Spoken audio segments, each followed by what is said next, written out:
Мақта мен қанға толы ауыз. Шахтинск қаласының тұрғыны 5 жастағы ұлының жарақатына байланысты балабақшадан 1,5 миллион теңге өтемақы талап етуде. Анасының айтуынша бала тәрбиелеу мекемесінде күтім дұрыс болмаған.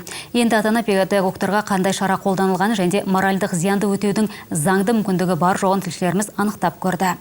Екатерина Малина балабақша қызметкерлерінің кешірім сұрамағанына ренжулі. Оқиға мамыр айында болған. Оның ұлы Никита сырғанақтан құлап, тістерін сындырып алған. Бірақ балабақша жедел жәрдем шақырмаған, мекемеде дәрігер де болмаған. Тек тәрбиеші алғашқы медициналық көмек көрсетумен шектелген. Анасына хабар берілгенімен де ол кезде Екатерина жұмыста болып, баласын оның күтушісі алып кеткен.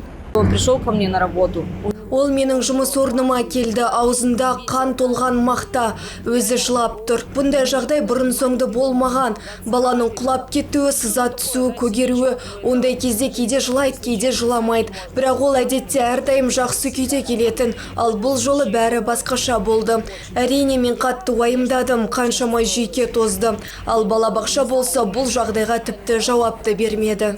Екатерина жедел жәрдем мен полицияны өзі шақырған. Оларды баласымен бірге Қарағандыға ауруханаға жіберді. Балада үш тісінің орнынан тайған анықталды. Ол тамақ іше алмаған. Тістері түсіп қалмағанымен де әлі күнге дейін шайқалып тұр. Оларды жылу қажет. Анасы бақылаушы мемлекеттік органдарға арыз жазған. Балабақшада жергілікті полиция бөлімі, медициналық және фармацевтикалық бақылау департаменті, сондай-ақ төтенше жағдайлар қызметі тарапынан тексерістер жүргізілді. Аталған сырғанақ стандарттарға сай деп танылды. Ал балабақшадан қолдану мерзімі өтіп кеткен дәрілер табылды. Бірақ директордың айтуынша, олардың жарамдылық мерзімі тек мамырда, жөндеуге жабылардың алдында ғана аяқталған.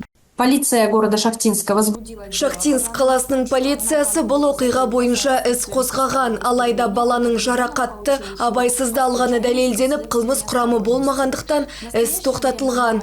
Баланың анасы Екатерина 1,5 миллион теңге көлемінде өтемақы талап етіп отыр. Қазіргі таңда сот ісі ашылмаған, алайда сот шешімі шығып, өтемақы тағайындалған жағдайда төлем жасалатын болады.